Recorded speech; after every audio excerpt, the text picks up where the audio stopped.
This is unboxing of a Meade ETX90, I think, which has been deforked and will be used as a spotting scope. Let's open it and see. Okay, I have now opened it. Let's see what is inside.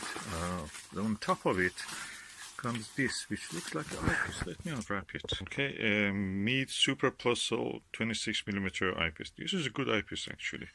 Gives a good full view in a 1¼ inch barrel. So good start. Good. Okay, let's see what is inside. Newspaper.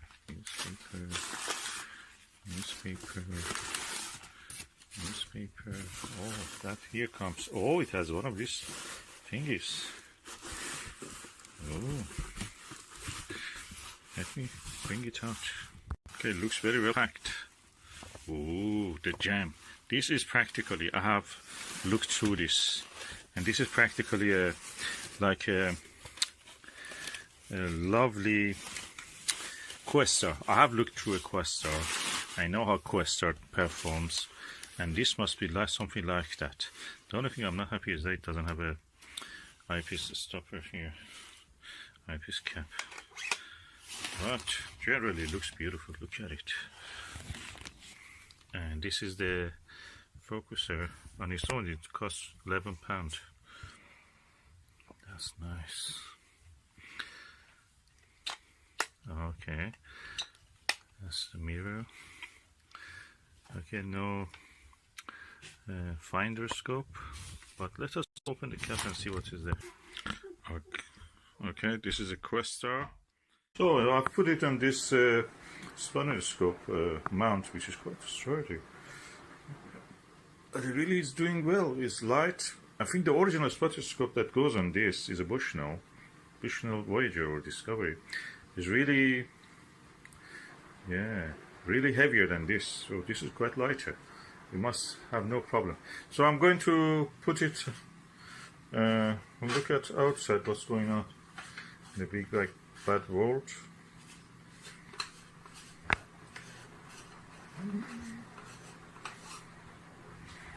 Okay. So from the window allotment gardener, that's what you will see. And it's raining outside. I don't want to expose it to rain. So I'll just look through here and see what can I see.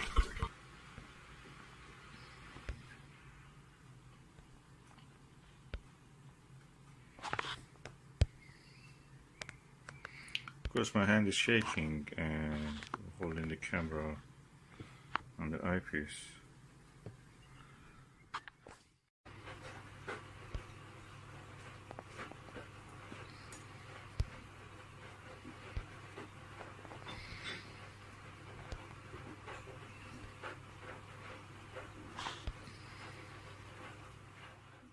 $40mm plus Sol from Ostara, which is one of my best, cheapest but the best.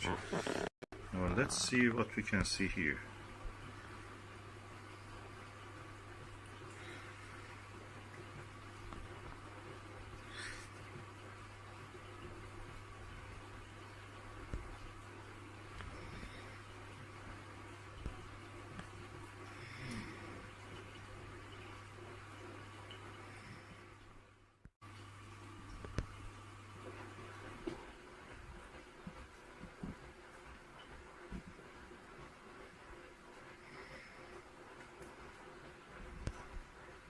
So I prefer this 40mm one. It has a good eye relief also.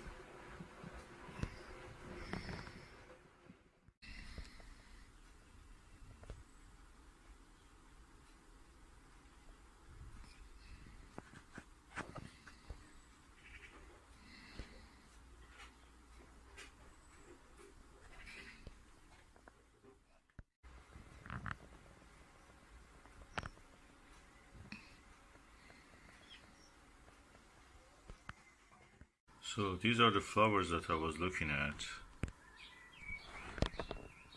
and you can see with the high zoom of this camera mobile, you don't see any individual flowers. But with this, I could see the stems of them, and I could actually focus on them. Tonight is the 14th of the lunar cycle, and as you can see, I'm observing the moon. It's full moon, so you just can barely see the craters and features near the limb around the circle of the moon. I've used the Celestron C90, which is a Maksutov, very good telescope, very well built. And I've used a similar Maksutov from the Meade, again Meade ETX90 EC electronic control. I've not used the electronic control in this observation, just used by hand to guide it. As an example of what I can see, I have chosen a crater. Okay, the crater which I've chosen is very insignificant crater. The only thing that attracted my attention was that I saw a bright spot at this here, and a very strange brighter spot here, which at the telescope, which I was using the Orion refractor, it was barely visible, and I just wanted to know what is this. So I just brought the Maksutov just to look at it. I'm telling you, this is not an easy feature. You may not be able to pick it. This is a moon map, lunar globe HD, that shows this. The crater is called built-in, and this is a feature that I tried to look at with both these telescopes. And I use this eyepiece, which is the TMB 6mm TMB optical. It's a Chinese brand based on the TMB design of the optics. It's very good for planetary and high magnification views. I'm telling you, I've not seen anything better than this for low focal point eyepieces and high magnification. And Celestron could show it, the crater, barely you could see it. With Orion you could see it. Celestron made it very clear. This made it completely visible, the Meade ETX90 EC. If I want to pick a telescope for observation, probably I will pick this one. This is a superb telescope. This Celestron Mac C90 is one of the best planetary telescopes you can get, one of the best Maksutovs. I never thought anything can beat this one. I can split the trapezium in the Orion, the heart of the Orion Nebula with this, easy. And it shows color in them, very good optics. This one beat it in that, in showing the crater Burgess, the Meade ETX90. Optically it is superb, superior. The same eyepiece and the same crater, and two telescopes. I tried it with the Orion refractor, short tube, 80mm, sorry, Skywatcher 80mm refractor, which is really good telescope, I must say that. It's a very good telescope. I first saw this feature on that telescope, but I was able to completely see it clearly without much effort, you know, no strain on the eye or anything, with this Meade telescope. Really happy with this. I bought it recently from the auction site. I'm really impressed with the quality. I was worried because I got it at a very good bargain price, and I was worried what's wrong with it. On the first night that I picked it and looked at the moon, then look at the Jupiter, I was amazed. Tonight it could split the tiniest minor detail on the limb of the moon, usually invisible with any telescope. You cannot see that. this one not only picked it, it discerned it. With the, I must say, with the Skywatcher, I found what is the name of this feature, but it was with the Celestron and with the Meade that I could actually approach the clarity that the Moon Globe HD could actually provide. Of course, in this one you can zoom a lot, but the illumination level and the features are not the same exactly. It's near Grimaldi, I must say that. You can crater hop from Grimaldi to the northern tip of it. Northern, I don't know which way, anyway. To the tip of it. This, by the way, shows the image in the correct way. Upright one. This shows reverse, so it's very confusing what is what. Anyway, in the tip of the Grimaldi, if you look for the Beargeous, you will find it on a map or proper map or a crater lunar map. I'm impressed with this. If I want to buy a telescope, I definitely recommend this Meade. Of course, you must know planetary telescopes, Maksutov, including this Maksutov, have a narrower field of view than a rich field telescope like the Skywatcher AT. Skywatcher AT is perfect for planetary viewing. For wide angle, wide field of view viewing of the extended objects like nebula and the star clusters and the galaxies like M31, which is really vast. It's the closest galaxy to Earth. It practically covers a big patch of the sky. It was discovered in the Middle East by an Iranian called Azufi. There is a crater named after him, who lived somewhere near Tehran, I think. And he discovered in the 10th century in the dark skies. And now we are going to the footsteps of these great scientists, astronomers. Beargeous, I wonder who was that, but I have to look. Many years ago when I was younger, I had the opportunity actually to look through a Questar 3.5-inch Maksutov telescope. It's Rolls-Royce of the telescopes. That was amazing. And I could see with that such features.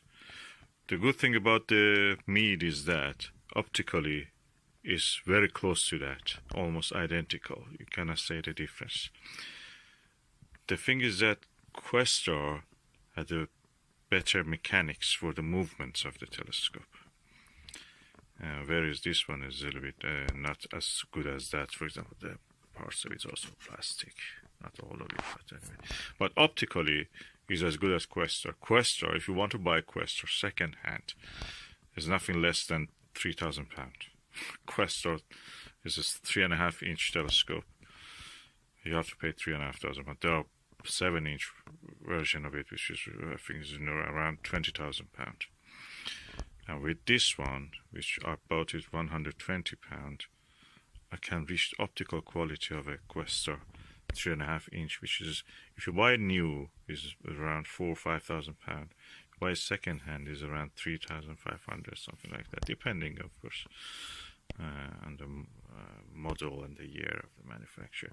Questar was around for 70 years now, and it's a well-established brand. There's high precision equipment, Rolls-Royce, as I told you, diamond studded. It's just practically a best of the best. And Meade ETX comes close to that. This Meade ETX90, I think, is optically equal to that. I've looked through both of them, and Meade is equal.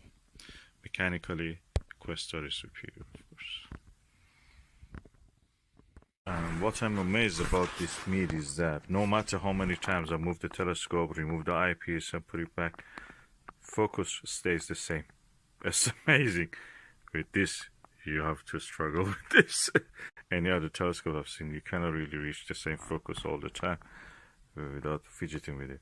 With this one, I remove the eyepiece, put it on the other telescope, put it there, remove this whole assembly away, put it back again.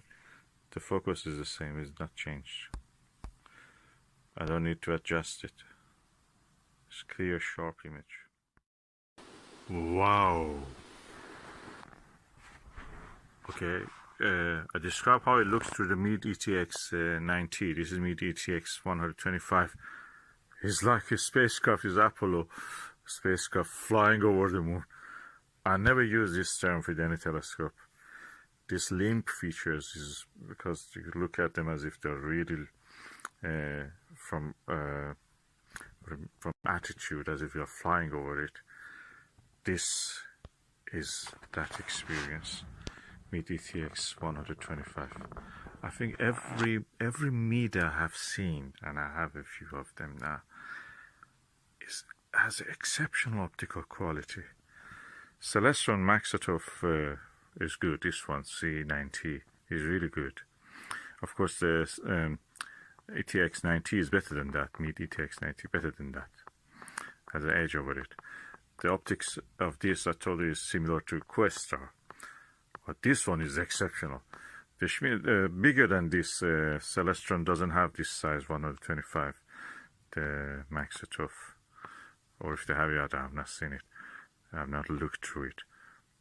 But I have two of the Schmidt-Cassegrain in this range, 5-inch 127, 125, and they need collimation and other things. They're not really good. Collimation is a tricky process with the Schmidt-Cassegrains. And it's Maksutovs. I love Maksutov. This is the best. I wonder why the Meade have not built a 150 millimeter Maksutov, ETX Maksutov. Have they ever made? I wonder. The collimation perfect. You don't need any change. You know, you just bump it around everywhere, and it stays the same. It's like flying over it. I've got to go back and take a look. I love this. Of course, I have to mention it. It's full moon. Full moon is a different time of the observation. You cannot see much shadows in the central parts of the moon, just limp features. But that shows you the better views because you practically see the mountains from a profile of a mountain. That's really the difference.